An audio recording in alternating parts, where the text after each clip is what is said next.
Are you ready to turn heads? Luxury isn't just worn, it's experienced. Introducing a Layla Cara style and new up-and-coming designer collection where exclusive shoes and bags for men and women meets your feet.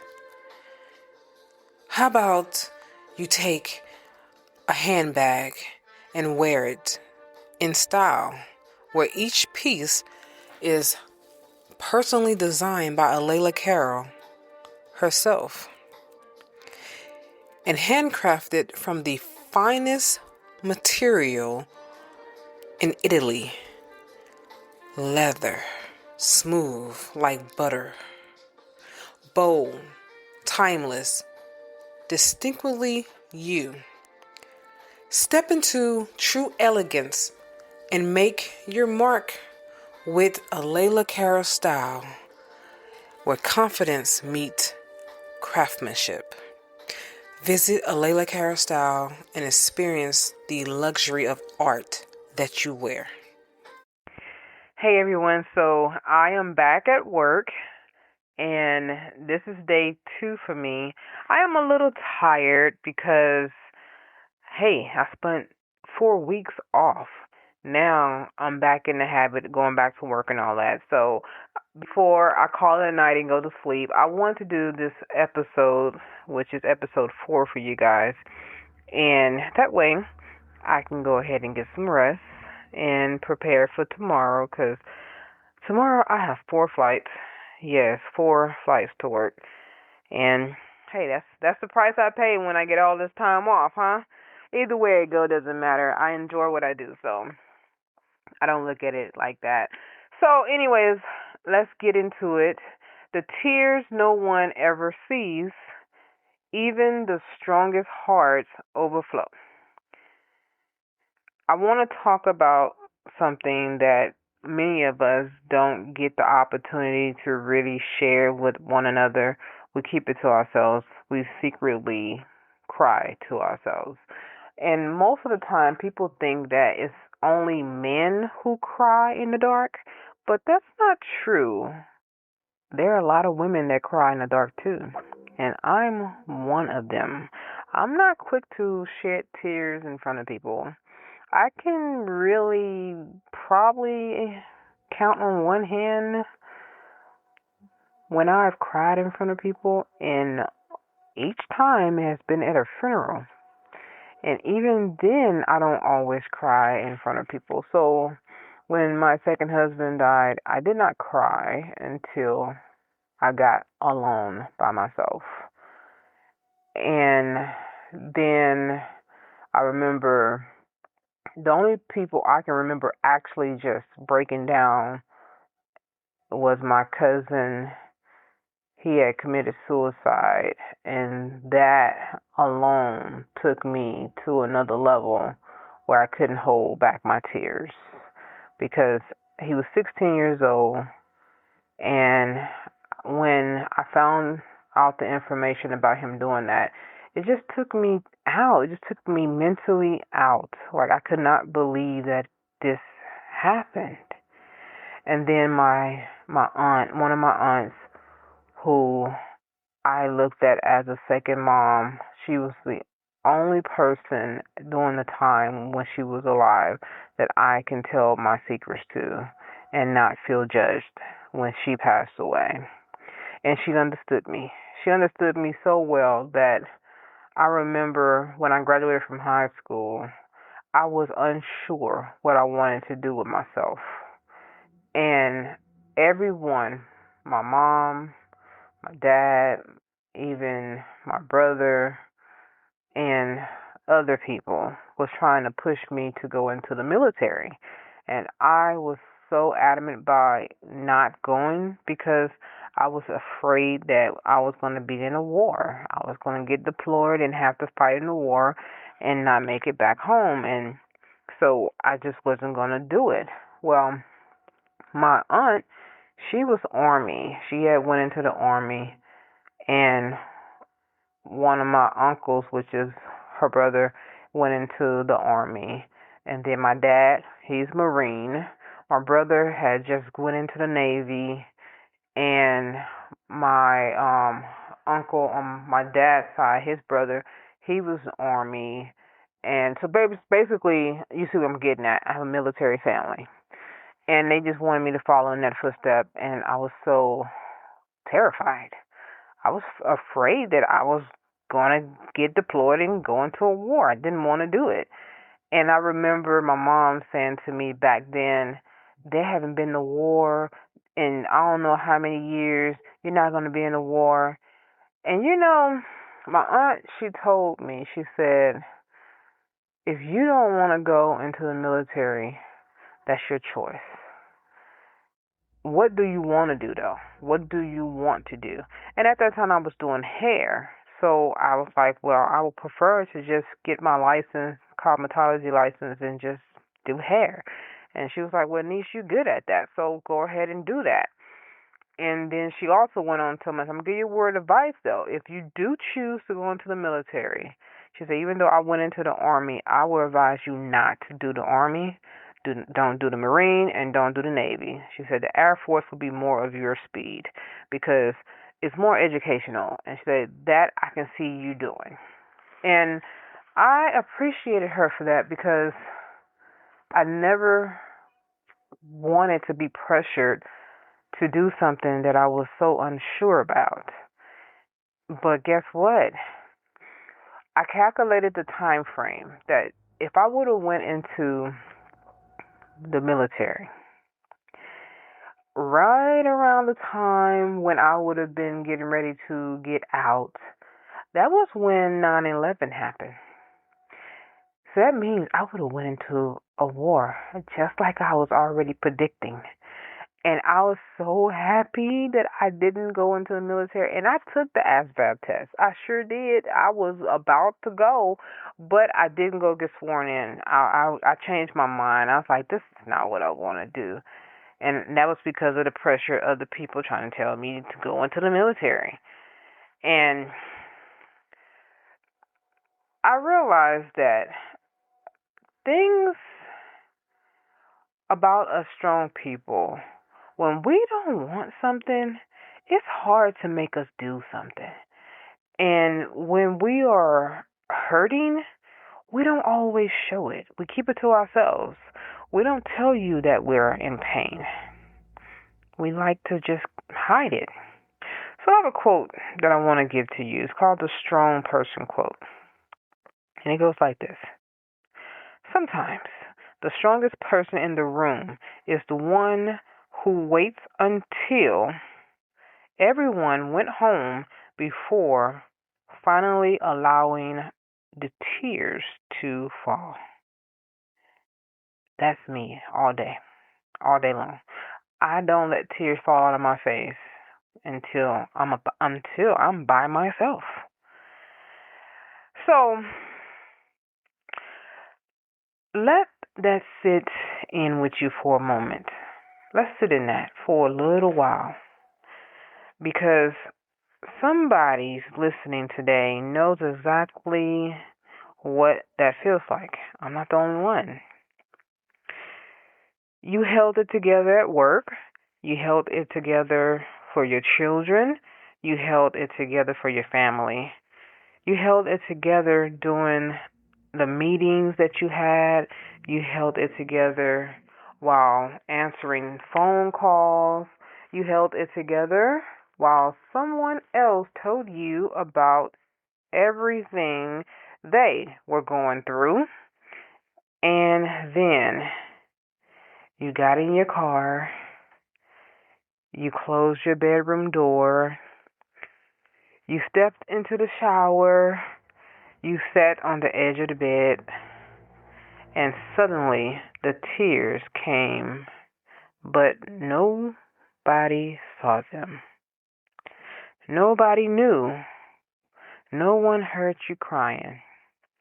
And tomorrow morning, you'll probably get up, wash your face, get dressed, and become the strong one all over again. Yes, that is you. Today's episode is for you. So I want to have a conversation with you. First of all, welcome. Welcome back to Improving Your Thoughts by Freeing Yourself. I am your host, Alayla Carroll, and you're listening to Season 11, The Weight of Being Strong, What Strong People Need But Rarely Say. So, this season is for the people everybody depends on, the caregivers, the parents, the business owners, the leaders, the pastors, the nurses, the doctors, the teachers,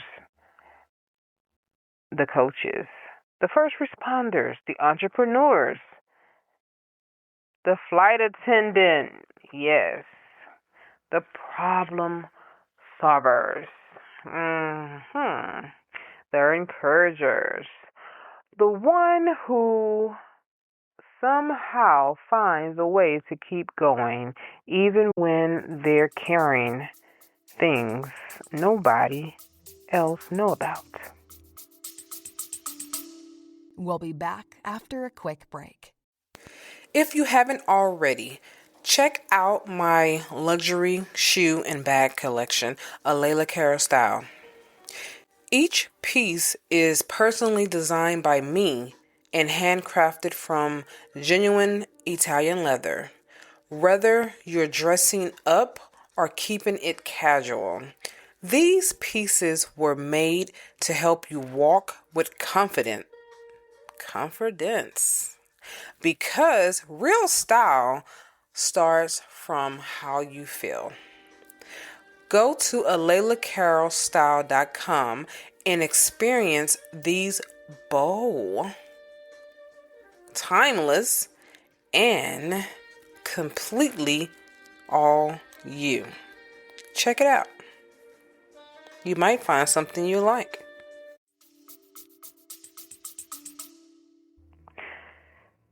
So, today, I want to have a conversation with you. I just want to talk to you. I'm going to give you some questions. I'm going to give you some assignments to write down in your journal, and I'm also going to pray for you, and I'm going to give you some declarations and some affirmations, and I'm going to read you a letter. I'm going to do all those things. But I just want to have a conversation with you in this podcast, in this episode. I just want to talk to you because I want you to listen to what I'm saying, but I want you to feel what I'm saying. Because even though we are so strong, we're still human. And our feelings matter too. And it gets to a point in our lives where we have to understand that releasing is healthy. Holding things in is unhealthy. We have to explore the depths of being human, of who we are. We came into this world crying, so guess what? It's okay to cry. So, today, we're talking about something very personal. I know it's hard to talk about. The tears no one ever sees. That's what we're going to talk about. Why do strong people cry alone? Why do we sometimes hide our pain from the very people who love us? Why do we grieve silently? Why do we suffer heartbreak privately? We keep it to ourselves. We don't let people know that we have a broken heart. And why have so many of us been taught to believe that crying somehow makes us weak? Today, we're going to challenge that belief.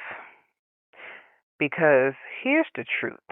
I want you to carry throughout this entire episode. Even the strongest hearts overflow. Why strong people cry alone. Have you ever waited until you were alone to cry? And if you have, then I'm talking to you in this episode. Maybe you felt the tears coming while you were around other people, but you swallowed them. You changed the subject. You took a deep breath. You told yourself, not now. Oh, I have done that on the plane so many times. Because you hold on to your tears and you push them back in, what usually happens, they normally come out during the weirdest times. And that's why I say I have done this before on the plane so many times, because I would literally be thinking about something and all of this, or I would see someone else, because I have saw other people cry on the plane before, and then it makes me sad. And I'm like, oh my goodness, why am I feeling sad? And I know that I'm an empath. I get it, but it's more deeper than that. And it's mainly because I've been suppressing that. I remember when my second husband and I first split. It was right after we had that huge fight, and I remember knowing that it was over. It was done. That I was done with all the shenanigans that he had put me through. I remember that, and I remember sitting on the plane, and all of a sudden, tears just started falling down my face, and I mean uncontrollably tears, to where I went into the lavatory and started cleaning myself up to try to stop the tears from coming, and they would not stop. And good thing the engine of the plane was so loud no one could hear. At least I thought. I still realized that I was trying to control myself from not crying, but I still did. And it was hard for me, and I knew that I had to keep going. I had to keep working. I had to press through my emotions no matter what. But when you are in a situation where you no longer can control yourself, then what do? Are you waiting for something? Well, maybe until you get in your car, or maybe until everyone go to sleep. Maybe until you got into the shower where nobody could hear you, and then you finally let it go. Is that what you're waiting on? That's what I do. I'm not saying that you're like that, but I'm just talking and I'm asking you, are you like that? Sometimes you have to realize that, why do strong people think that that is really okay? Do you know? Maybe you do. Maybe you have the answer.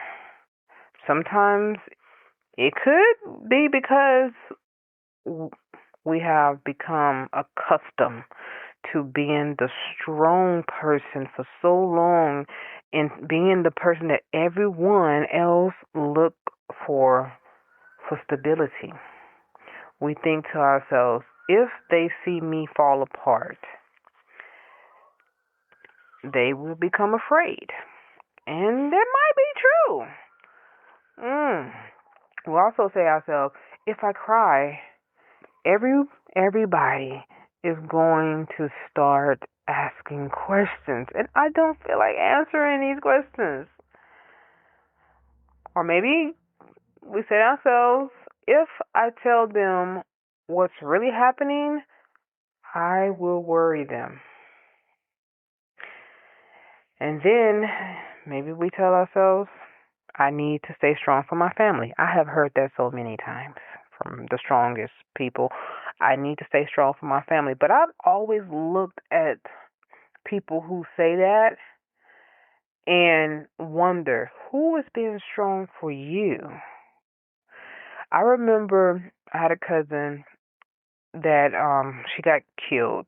She got killed by her boyfriend. I know you probably say, dang, so a lot of things going on in your family. No, it's not like that. He accidentally shot her. I don't even want to get into the detail of that, but that it wasn't on purpose. It was an accident. That's why you gotta be careful with your guns. Make sure you have them in a lockbox or whatever. so that way you won't be startled and quickly grab it and use it. Because he had the gun, I think, on the coffee table in the living room, something like that. She had supposed to have been, I don't know if she was been at work or where she was, but she wasn't supposed to have came home. And she surprised him by coming home early or whatever, and he, for some reason, picked that gun up and shot. I heard it was more to the story. I'm not quite sure about everything about that because other people tell me that's not true. He knew it was her, but I can't say if he knew it was her or not. All I know is that that's the story I got. Anyway, either way it goes, she's not here. And I remember being at the wake where her mother was, we all was there, and I kept watching her mother, and I was wondering why her mom wasn't crying. And I'm like, wow, she don't even look like, I mean, she looked like she was sad, but she didn't look like she was like torn apart. And I'm thinking, is she just trying to be strong for everybody? There's no way. Now that's the part I would have broke down in front of everybody. You know, if I'm having my son, I don't care who's around. I am going to freak the hell out. I am going to freak out. I'm sorry, I am. And that's what I was thinking. Like, man, is she just being strong for everybody, or what's the deal with that? Because did she break down early and she's done crying, or is she numb, or when she get home is she gonna cry? It's just one of those things. I have seen this happen so many times where the parent is not showing much emotion, and it, or even the siblings for that matters. And I'm like, wow, this is different, you know. So and so instead of allowing people to see our pain, we hide it. Strong people often don't cry alone because they don't have anyone around them. They cry alone because somewhere along the way they learned that their vulnerability might make someone else uncomfortable. Who taught you that? And that's a very lonely way to live because you should not care about how other people feel when you are hurting. At this point, it's about you, all right? When everyone thinks you're okay, there's something interesting about being known as the strong one. People stop looking for cracks. They see you smiling and assume you're happy. They see you working and assume you're fine. They see you helping somebody else, and assume you probably don't need help yourself. That it's impossible for you to need help. But let me tell you something. I've come to a realization that the main people who commit suicide are the ones that I just got through talking about. The ones that people don't think that they need help because they're smiling. Be careful with the smiling faces. Because if you have someone who has a smiling face and they don't seem to have a problem, you might want to check on them because they could be hiding something. Not saying that they are hiding something, but just check on them, okay? Just check on them. And I want you to know that strength and pain can exist at the same time. Because some people might think, oh, they're so happy, they're good. No, strength and pain can coexist. It can coexist at the same time. You can be grateful and hurting. You can have faith and still have questions. You can encourage someone else and need encouragement yourself. You can smile and still cry when you get home. People do it all the time. You can trust God and still have moments when your heart hurts. Those things can exist together. Strength doesn't cancel emotions. Fate doesn't cancel grief. And being the person everybody depends on doesn't cancel your need to be held by somebody too. So please check on the strong people. The ones that you think that has it all together, check on them. Protecting everyone else from our pain isn't the way to go. Strong people are protectors, and I get it. That's why we're always trying to hide our pain, because we are protectors and we don't want to see other people around us hurting, especially if we're the one hurting them. We don't want to do that. That's one of the reasons people love being around us, because they know that we're going to protect them. We want everyone to be okay. We don't want our children worrying. We don't want our spouse overwhelmed. We don't want our parents concerned. We don't want our employees or employers knowing how much pressure we're under. We don't want our congregation, for those who are preaching, ministers, pastors, to see us struggling. We don't want our friends thinking that they have to take care of us. So we say, I'm okay. Don't worry about me. We say these things. I'll figure it out. God got me. Oh, I hear that so much. God got me. God, He got me. I hear that quite often. And yes, God does have you. But sometimes God sends people to help hold you too. That's what it's about.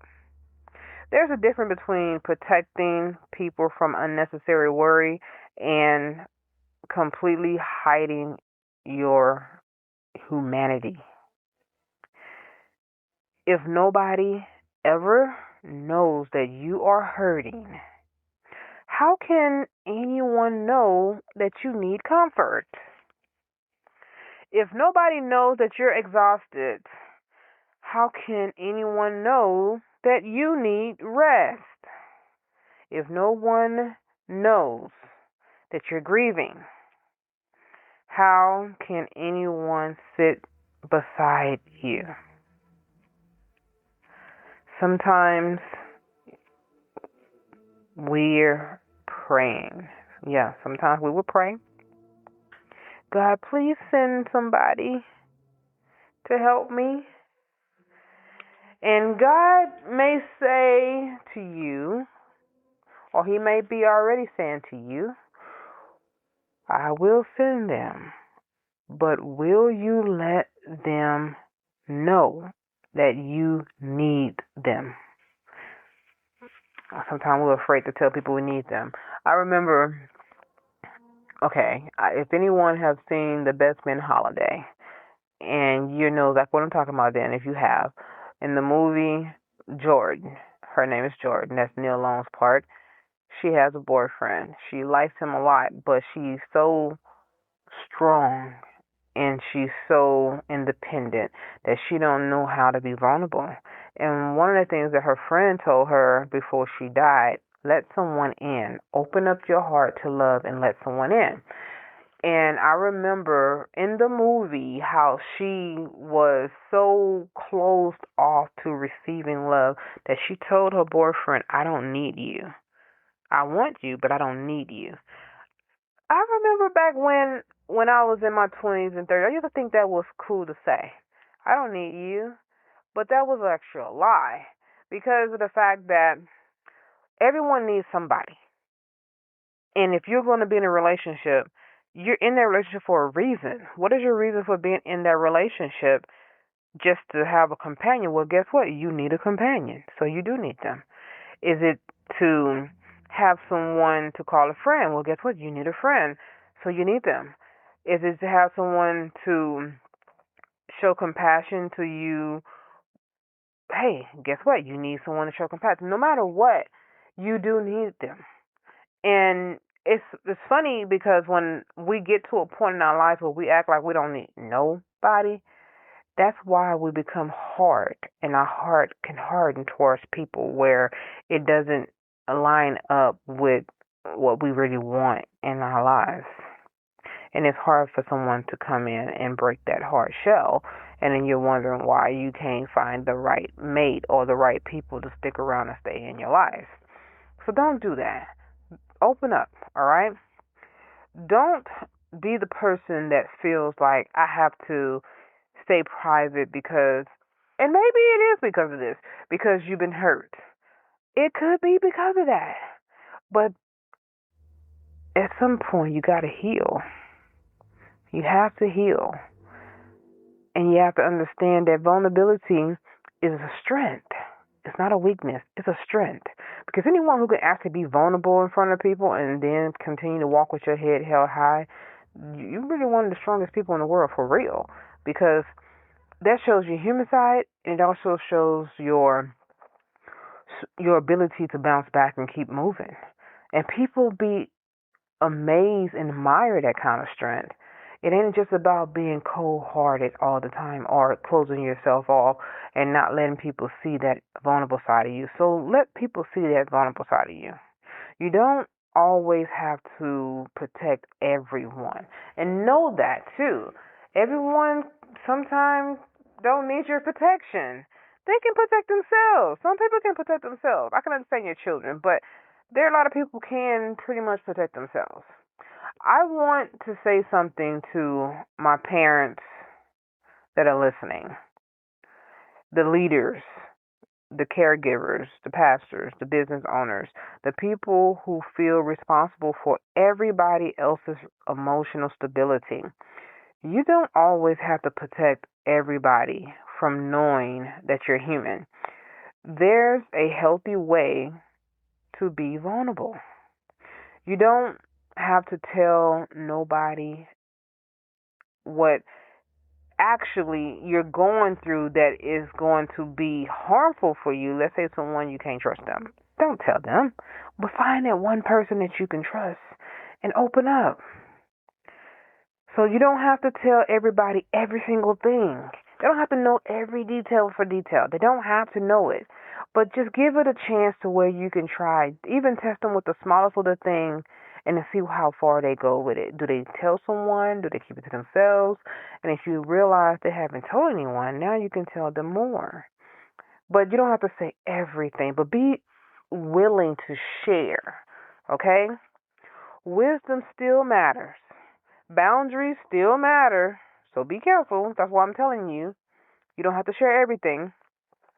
But having one or two safe people who know the real you can make an enormous difference in your life. People who don't need you to perform. People who aren't frightened by your tears. People who don't immediately start giving advice. Because I know those kind of people who always got some way to fix your problem. People who simply say to you, I'm here. Sometimes those are the most healing words a strong person can hear. Not, here's what you need to do. Not, you should have. No, you don't want to hear that. Not even, well, look at the bright side. Oh, I hate when people say that. I mean, I can understand it to a certain degree. Look at the bright side, because that's called having gratitude. Depending on if you're complaining, it's different if you're venting or you sharing your feelings. But to complain, then yeah, I can say look at the bright side or whatever. But what you really want is just for someone to say, I'm here. All right? So let's talk about silent grieving. So I told you in the beginning of this podcast about my silent grieving, how I went into the laboratory and I wouldn't let people see me cry. And I understood it. I was at work. There were certain things you just don't do right away. But it was hard to hold them tears back. I could not hold them back. I was trying. but I still managed to keep it to myself. I stayed in the laboratory until I cleaned my face up, until I got my friend back and got myself back together. But let's talk about grief, because this is why it's good when a person is grieving to take some time off away from a lot of people, but you do want to still have a few people around you. You don't want to grieve completely 100% alone, because that can be one of the hardest things to do. I've grieved alone so many times. When my friend Goldie died, I grieved. I was hurt, first off, not to know that she had cancer.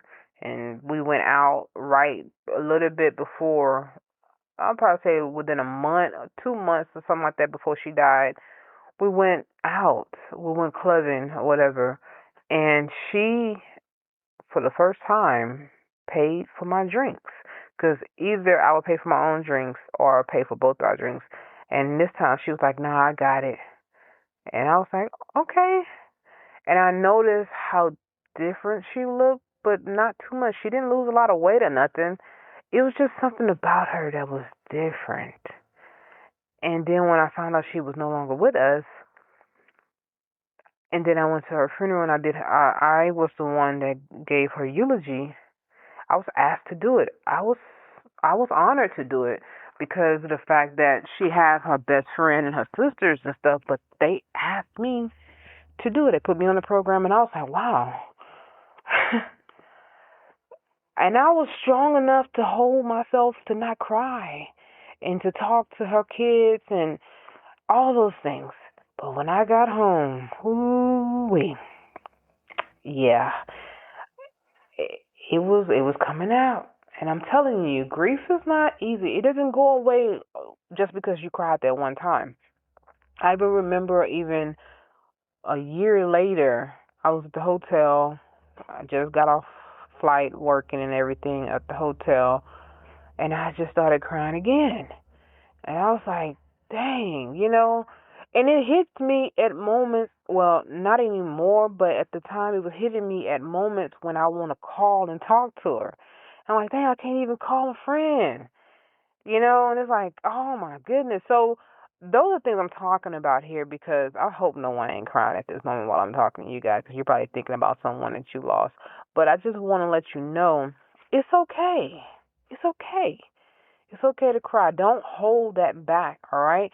Because the thing is that because grief doesn't only happen when someone dies, we grieve relationships. Like I told you, I grieve my marriage. We grieve marriages. We grieve friendships. We grieve careers. Have you ever grieved a career before? I have. When I worked at Hewlett Packard for 11 years, I thought I was going to retire there. And when all of a sudden it was over with, I was excited the fact that I knew that I was going to be okay. But I was sad because all the people I had met there and knew that everyone was going their own way and I was not going to see majority of them again. And all the fun things that we have done at that job. It's funny how I'm talking about this now, but I was just sharing this information today on one of my flights from Des Moines, Iowa to Houston, Bush. And I was sharing this with this flight attendant, and I was telling her about my job before this one. And I was like talking about how we would have Halloween contests. They would let us dress up, and however we wanted to dress up, we would dress up, and we would have contests. And like that was fun times. And I was letting them know we didn't have to deal with customers. So even though we was building computers and servers, we did not have to literally deal with customers in our face. So it was easy for us we wore our own clothes. And I was talking about how we used to, whenever it was a slow night and they was like, hey, we want to take some volunteers, we want to go home early. And how I used to be one of the ones that say, yeah, I'm going to go home early if it was a Friday or a Saturday, and a lot of other people as well. And when we all get together and go out together, and I mean, we was like a family. So that's what I remember grieving that. Now I still do communicate with some of them, And I also was letting her know my boss, one of my bosses, because I had more than one, but this one main one, he came on one of my flights, and I was working first class, and I remember seeing him walk in. I was like, "Oh my goodness, small world! What's the odds of you getting on my plane?"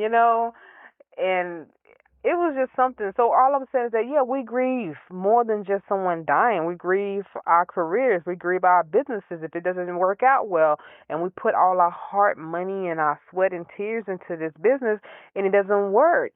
We also grieve our dreams, the things that we hoped that would happen. I remember grieving one of the dreams that I had. I wanted to go into the Olympics. Yeah, I ran track, and I was really good at it. But because I didn't have what a lot of these young people have now, someone who can help them get to the Olympics, whether it's a coach, parents, whatever. I didn't have that. I didn't have someone to take me by the hand or say, "Hey, I can help you get your dream off the ground." No. So when I graduated from high school, it was pretty much over, because I remember I had a scout looking for me, and I didn't know it until my senior year.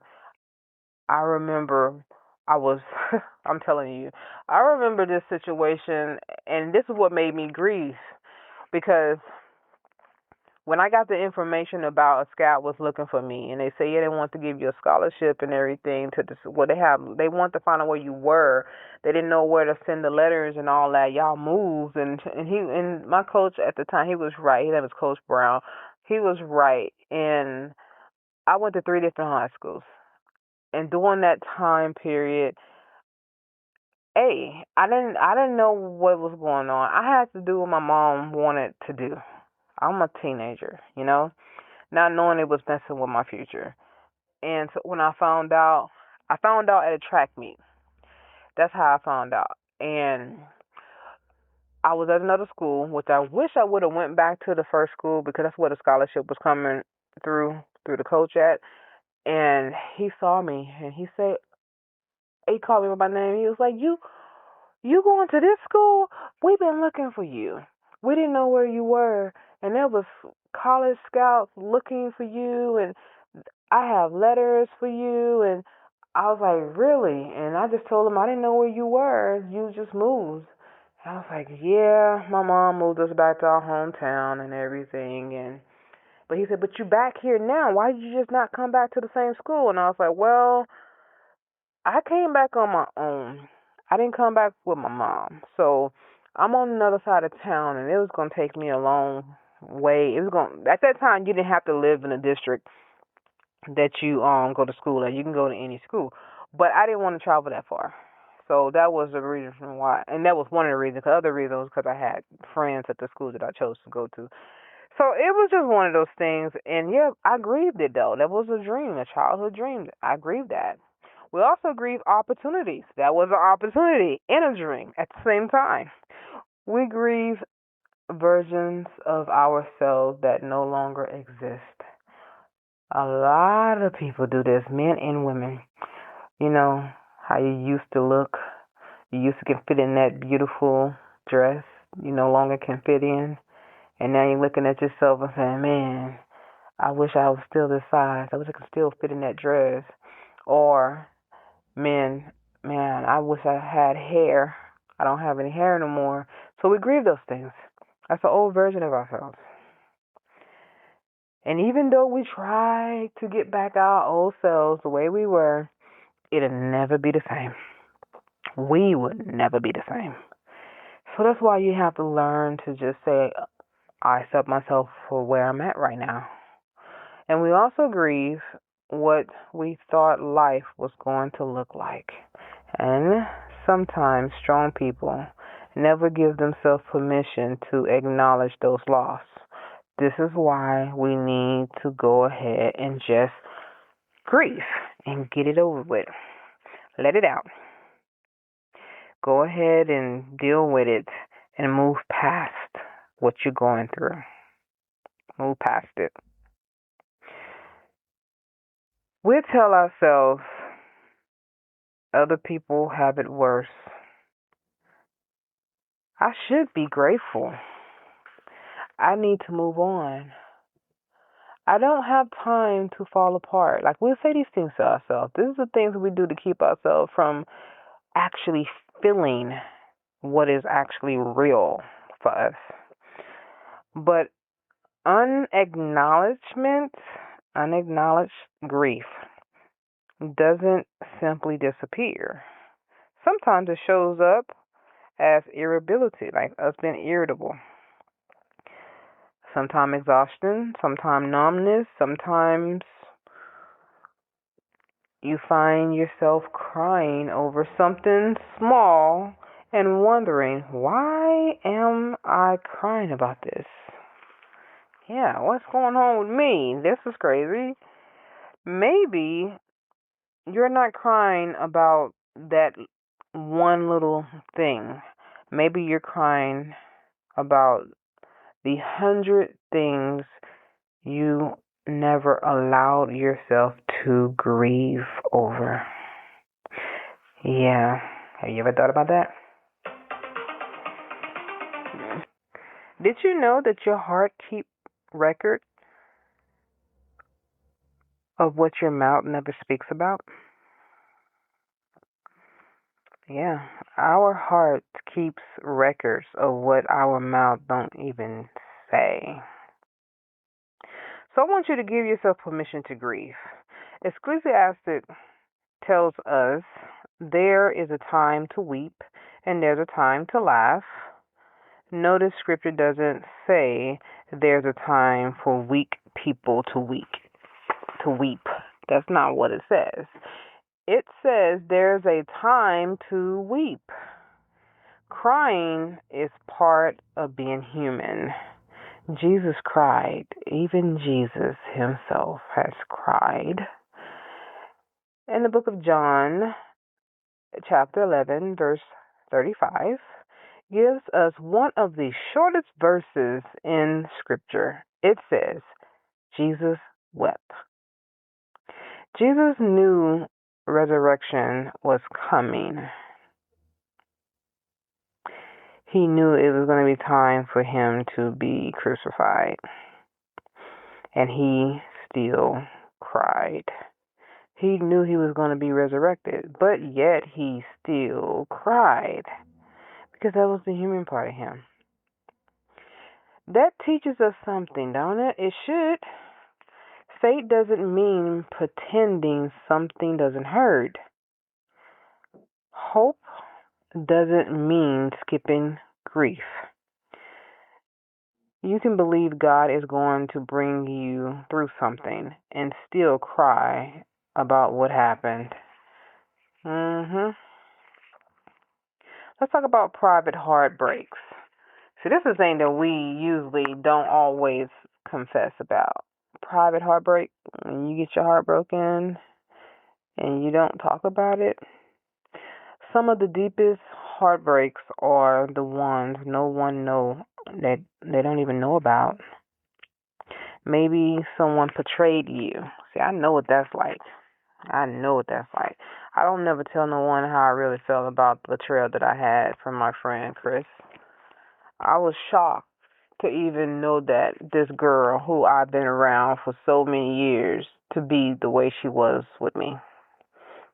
It was hurtful, but I was so adamant about not allowing myself to cry about it. And I didn't. Even to this day, I still haven't grieved that relationship. But I felt the pain of that relationship, though. I felt the absence of what we used to be like when we were in our good moments. At least to me, I felt those was good moments. Maybe it wasn't. Maybe it was all fake. But for me, it was real. And that is what matters. Maybe someone walked away from you. Maybe a friendship ended for you. Maybe a dream fell apart. Maybe someone you trusted disappointed you. Maybe you had to let go of someone you still love. And because everyone sees you as the strong person, You kept moving. You kept working. You clean yourself. You wash your face. You look good. You smell good. But you didn't feel good. But you continue to keep on handling business anyway. You answered phone calls when people called you, and you smiled in pictures even though you felt like crying. Oh, I hate feeling like that. I have definitely felt that feeling before. Feeling like crying, but I'm masking my pain with a smile. Mhm. You show up for everybody, but when the room become quiet, your heart reminded you that it is still hurting. Listen to me. Don't think for a moment that you don't have to feel that pain, because that is what's going to have you finish healing. That is how you're going to know that you can go ahead and continue to go through. You don't have to rush your heart because everyone else thinks that you should be over it. Those are the reasons why we hide our feelings, because we don't want to hear someone like, man, you still talking about that? You still feel like that? You still grieving behind that man? You still talking about him? You still talking about her? Man, move on. No. Your feelings are valid, and the way you feel is real, and you should be able to go through it. Healing has its own rhythm, and everyone's rhythm is uniquely for them. And sometimes it just takes time, and that's the way it is. So why crying is emotional? Let's talk about that. Why crying is emotional relief and not a weakness. For those of you who say that crying is for the weak, that is a lie, because every baby come in this world crying. Every baby. I don't know a baby that don't cry. Even a baby who can't speak, talk, they become deaf or mute or whatever, they still have crying in their vocals, in their vocal cords. You can still cry. Tears can still fall. So let's talk about that. Let's change the way that we talk about crying. That's one thing we need to do. Crying doesn't automatically mean that you're falling apart. No, sometimes crying means you're finally letting something out that you have been holding in. I want you to think about this. I want to paint a picture for you. I want to paint this scenario. I want you to try to visualize this, okay? Think about a cup being filled with water, okay? It's filled with water, drop by drop. That's what's going on. Responsibility, pressure, disappointment, lost, fear, frustration, heartbreak, exhaustion. One drop at a time. Eventually, that cup reaches the top, and one more drop causes it to overflow. Was the final drop the problem? No, it wasn't. The cup was already full. That's how emotions work sometimes. That's how it works sometimes. Someone asks you one simple question: are you okay? And you suddenly start crying. Tears start falling out your eyes. Not necessarily because of the question, but because your heart was full. And finally, it overflowed. That's why our takeaway today is even the strongest hearts overflow. hmm So I want you to stop apologizing for your tears. Yeah, someone see you crying, stop saying I'm sorry. Stop that. Mm-mm. Have you noticed how quickly people apologize when they cry? I'm sorry. I don't know why I'm crying. I'm sorry. I didn't mean to get emotional. Why are you apologizing? Your emotions aren't an inconvenience. I want you to remember that. Your tears aren't it's not an offense. You're not offending no one because you're crying. And if someone gets offended because you're crying, something's wrong with them. Okay? They might need to cry. They might need to let something out that they've been holding in. Because what ends up happening is when you keep holding in all your emotions like that, you become hardened in your heart and you become mean. And that's not a good way to be. You don't have to apologize for being human. Sometimes tears say what words cannot. Sometimes tears release what you've been carrying silently inside of you. Sometimes tears are prayers. I know that the scripture said that God collects our tears. Sometimes the only thing you can do is say to God is, Lord, Adonai. And then the tears come flowing down. He understands. He knows why you're crying. He already knows. You need a safe place to fall apart. That's what's going on with you. And I want to talk about that. Everyone who's strong need a safe place to fall apart. We all should have that one place that we can fall apart at. Strong people need safe places. Notice I said safe space. So you heard places, right? No, we need safe spaces. A space where we could actually be ourselves and let it out. Not to everybody. Everybody don't need that side of us. We cannot give that side of us to everybody.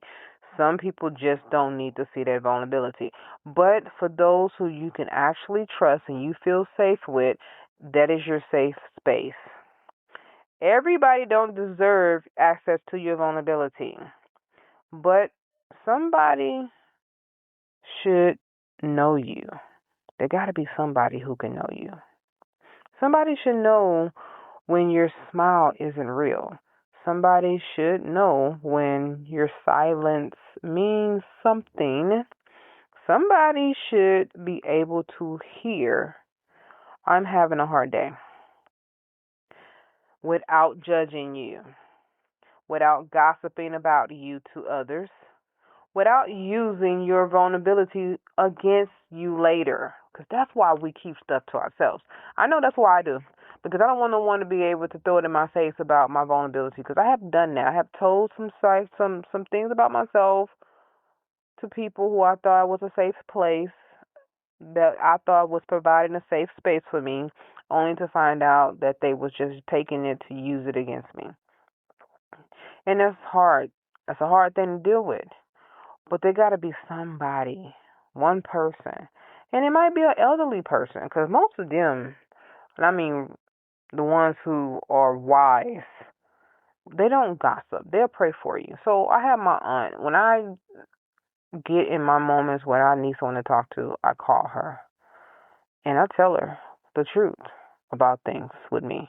And she'll tell me, I'm going to pray for you. I'm going to add that to my prayer. And I'm like, thank you. I really need that. And she also told me too, what you telling me, I don't tell nobody. I keep it to myself. I don't tell nobody. You ain't got to worry about me talking about nothing. Even when I talk to her about my mom, she's like, I'm not going to tell my sister at all. And I'm like, thank you. And that's the way I need it. And I know that, she's older. And I say to myself, she didn't beat cancer 3 times. And if it ended up coming back, she might not beat it. Who am I gonna talk to after that? After her, who else can I go to? So I'm trying to make my husband my safe space. I know one thing about him though. Some things could be too heavy for him, and he's not able to handle a lot of some of my things. So I don't tell him And even when I do, I say sometimes to myself, "Ooh, shouldn't I have told him that? Maybe I shouldn't have." And I said, "Let me see what he do with this information that I have already given to him, and see how that goes." And it's been times when I said, "Ooh, I shouldn't have told him." And then it's times when I'm like, "Okay, I'm glad I was able to tell him that." So it's just like, who is that person you can do? So I also have my sister, but I don't like giving her too much heavy stuff because she have her own thing going on. See how I'm talking? That's exactly what we all do. That's all of us strong people. We do this. We do exactly what I'm telling you, what I just did. Have excuses not to tell someone, not to let someone in. And that's what I want you to get away from. I want you to get away from that. Don't tell everything about yourself to just be rambling, but find that one person that you can be comfortable with, all right? That one person that you can be vulnerable with. Ask God for wisdom about those people, about who are those people that I can talk to. Who is the person that I can come to? And when He brings safe people into your life, don't make them stand outside the wall you've built to survive. Let trustworthy people actually love you. Let them in. So now we got past that part. I want to give you an activity. I'm going to give you something to write in your journal. You're going to talk about in your journal. So if you're not driving and you got your journal ready, go ahead and write these things down. And if you are driving, I want you to come back to this and do this at another time, okay? We're going to talk about the strong person healing activity. It's time for us to heal. All right? So, the tears no one saw. That's what we're going to talk about. The tears no one saw. This episode, I want you to do something a little different than we have done in the last other episodes that we have done with this season and season 11. So we're still going to write, but this is a little personal. This is totally different from that because this is actually about you digging deep into your heart and really bringing out what you've been suppressing for so long. All right?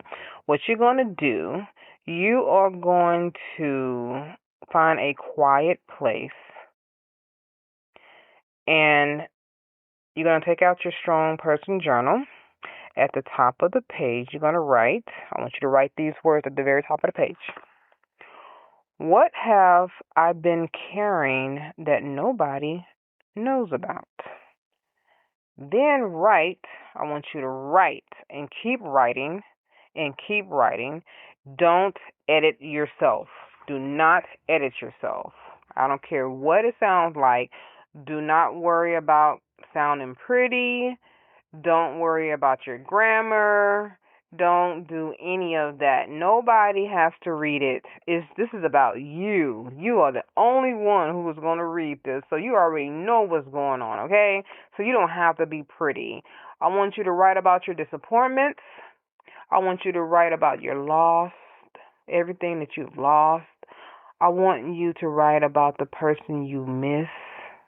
Yeah, the person you miss the most. I want you to write about relationships that changed. Yeah, people change. You thought it was one way and it wasn't. I want you to write about the pressure that you're going through. I want you to write about your fears, things that you're afraid of. Write about the dreams that didn't happen. Write about how tired you are. And if tears come, let them come while you're writing. Let them come. Do not stop them. Let them come. Yeah, it isn't weakness, okay? It is release. You're releasing. That's what we're doing. This is the reason why you're writing all these things down. You are releasing. So once again, what are you writing about? I know you're probably thinking, oh no. Yes, you're writing to yourself. But you're writing to yourself about things that you have been disappointed about, things that have disappointed you, people who have disappointed you. You're writing about things that you lost. You're writing about the people that you miss, that you wish was still here. You're writing about relationships that changed, that you thought you had expectations about, but they're not the same. You're writing about pressure, the things that you're under pressure about. You're writing about your fears, things that you're afraid of. You're writing about your dreams that didn't happen. You had dreams about things that didn't work out. It didn't happen for you. Yeah. And you're writing about how tired you are. This is not a suicide letter, so please do not be thinking about taking your life. It is not that serious, all right? This is a letter to release yourself. Release all that's inside of you. You're going to let it go. And when you have done that, once you have done it, I want you to read it out loud as a prayer to God and ask Him to take it for you and keep it for you and to do what He will with it. Release it to Him, and I want you to burn it. Yes, after you have closed your prayer out, burn it. Let the ashes go to heaven. Do not burn it inside the house where you end up catching things on fire. No, just burn the letter and let it go into water so that way it'll be put out properly. All right? And that will make you feel so much lighter, so much better. Now let's talk about the second part of this challenge. Now you already did the first part. This is the second part that you're going to do. When you have finished writing, I want you to ask yourself, you already burned the letter up and all that stuff. You didn't burn it up. You didn't prayed over it. You didn't done all that. You released it to God. You're no longer going to carry this with you no more. So I want you to ask yourself this question here. Do I need to carry this alone anymore? You gave it to God. And this is what's going to help you not pick it back up. Because people have a problem with talking to God, praying about things, and then walking away from it, but then going back and get it. And then he talking about it all over again, and he carrying the pain all over again. It's like, I thought you prayed about that. I thought you gave that away. I thought you handed that over to God. Didn't you hand your burdens to God? Christ said to hand your burdens to Him, and He will make your yoke light. But yet you picked it back up. So that's why I'm asking you this question. Ask yourself this. Do I need to carry this alone anymore? If the answer is no, identify one safe person. Not everybody, just one person. Maybe a trusted friend, a family member, a pastor, a counselor. Someone mature enough to hold your vulnerability with care. Reach out and simply say to them. I want you to reach out to them. I want you to simply say just this here sentence to them. I don't need to be fixed. I want you to say this. I don't need to be fixed. I don't need anything fixed. I just need someone to listen to me. That's all I need. Don't give me no advice. Just hear me out. All right? That is a powerful sentence there. And I want you to talk to them. Talk to them. Talk to them about all the things that you want to share. Whatever that is. It doesn't matter what it is. That is for you to share it. Okay, so now, after you done that, I want you to get your strong person journal out again, and now we're going to write down some questions. You're going to answer these questions. You don't have to write the question, but you can answer the questions, all right?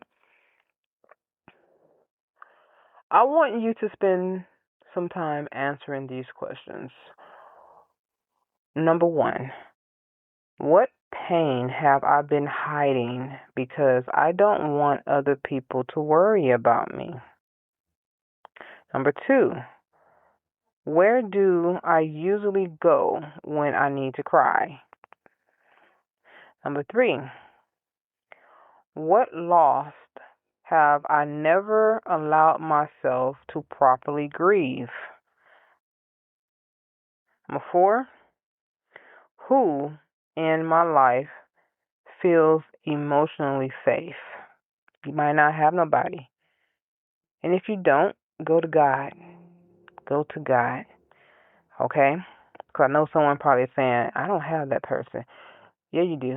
Go to God. Go to Yeshua. All right? Okay, so number 5. What am I afraid would happen if people saw me struggling? That's a good question. Number 6. When did I first learn that crying meant weakness? Probably been for some of you guys when you was a kid. Somebody probably said crying is for weaks, crying is for punks. You might have heard those things. That's not true. All right? That's what they put off on you because of how they are and what they was taught. All right? It's time to change that. Okay, so number 7, last question. What would change if I stopped being ashamed of my emotions? What would change? I ain't telling you to be no crybaby. That's not what I'm saying. What I'm telling you is that you have to learn that there's nothing wrong with being emotional if you need to. I want you to sit with those questions. Let God meet you in those answers. All right? So, I got some affirmations that I want to give you. I want you to repeat after me. So, take a deep breath. Breathe in. We haven't done this exercise in a while. Breathe in slowly through your nose. Hold it for 4 seconds. Exhale slowly through your mouth. There you go. There you go. All right. I want you to repeat these words with me. I am strong, and I am allowed to feel. My tears do not make me weak. My emotions do not make me less capable. I give myself permission to grieve. I give myself permission to heal. I don't have to hide every painful moment. I deserve safe people in my life. I deserve comfort. I deserve compassion. I release what I've been holding inside. God sees every tear and He collects them. God knows every burden I have. God is with me in my pain. I don't have to pretend I'm okay when I'm not. My strength includes my vulnerability. And today, I give my heart permission to breathe. Now, I want to give you a prayer. I want to give you a closing prayer. I got to pray for you. I want to pray for you because I always feel like sometimes when we talk deep like this, it must include God into the equation, into the conversation. Okay, so let's pray. Do not close your eyes if you're driving. Just agree with me in this prayer. Say it out loud. Father, I agree with this prayer. All right? So, first off, I want you to also repeat this. Heavenly Father, forgive me for my sins, and I forgive those who have sinned against me. Because this is what we're talking about, disappointment and all those things, how people, didn't show up and do right by us. So you must forgive them, all right? This is an effective prayer, and you're going to see some changes in your life. But you have to forgive the people who hurt you. That's the only way you're going to be able to move on. Also, you have to forgive yourself because sometimes we hold on to things and we're mad at ourselves and we feel like we deserve the pain that we feel. That's not true. That's why God said, give your burdens to Him and He'll make your yoke light. Do not hold on to the pain anymore. You don't have to. It's not about you holding on to pain, punishing yourself. God don't want you to do that, all right? If God is not punishing you, why are you punishing yourself? So let's get started. Heavenly Father, Abba, today I pray for every strong person listening, especially the ones who have carried tears nobody has ever seen. You know every private heartbreak, every silent disappointment, every hidden fear, every unanswered question. Every night they cried themselves to sleep and woke up the next morning pretending everything was okay. Lord Adonai, meet them there. Comfort the places they don't know how to explain. Heal the wounds they don't talk about. Give them permission to feel without shame. Help them understand that tears aren't evidence of weak faith. Sometimes they're evidence of a heart that has carried too much for too long. Surround them with safe people, people who listens, people who praise, people who don't require them to perform, people who see beyond their strength. And when they don't have words, remind them that you understand their tears. Help them release what they've been holding. Restore their joy. Restore their peace. Restore their hope. And remind them that they don't always have to be the strongest person in the room. In your son's name, Yeshua, Jesus, amen. So now I want to read you my strong person's letter that I have written. I know you probably say, you write some letters, girl. I really take this season, I really take this season very dearly because I'm talking to myself even when I talk to you guys. I told you this in the very beginning of the season in episode 1, part 1 of season 11, that I am also talking to myself, not just you guys, but I'm talking to myself as well. So that's why I really am putting so much effort into this season.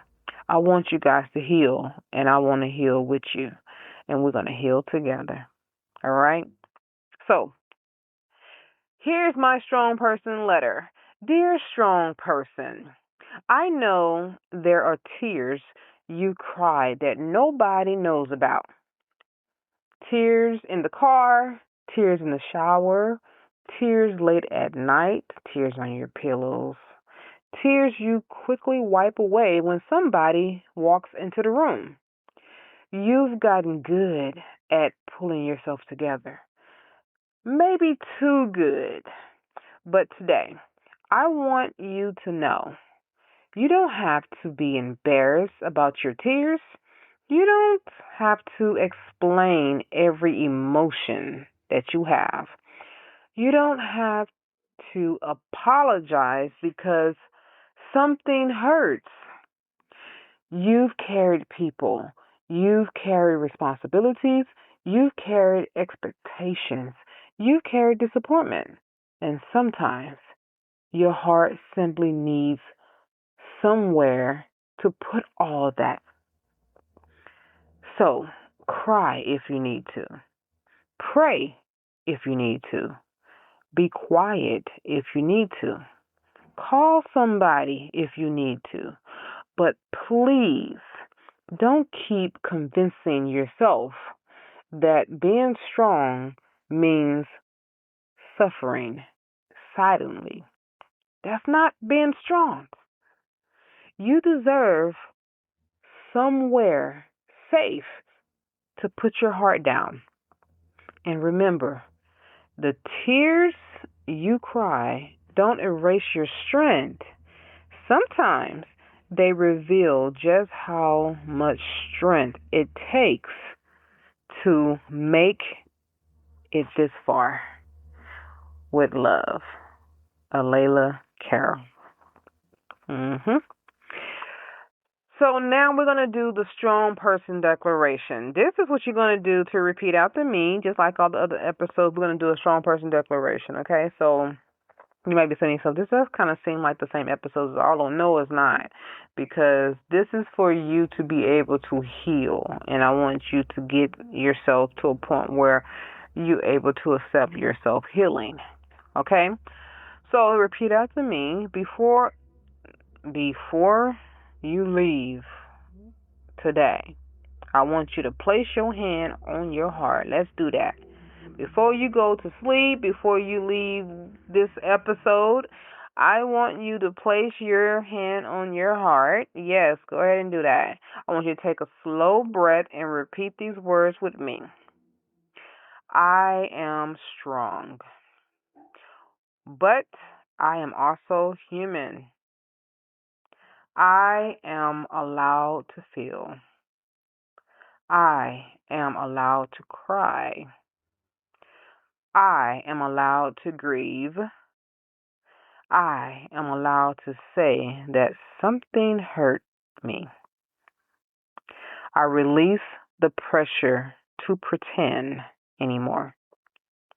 I release the shame attached to my emotions. I will not confuse silence with strength. I will not suffer alone just to make everyone else comfortable. I will welcome safe and healthy support into my life. I trust God with the things I cannot control. I trust God with the people I have lost.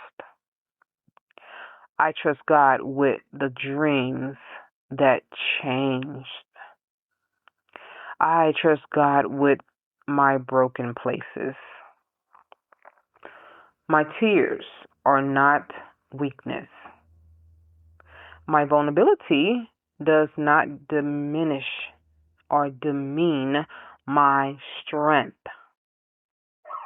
I am healed. I am healing and I am healed. I want to speak into existence. I am growing. I am releasing.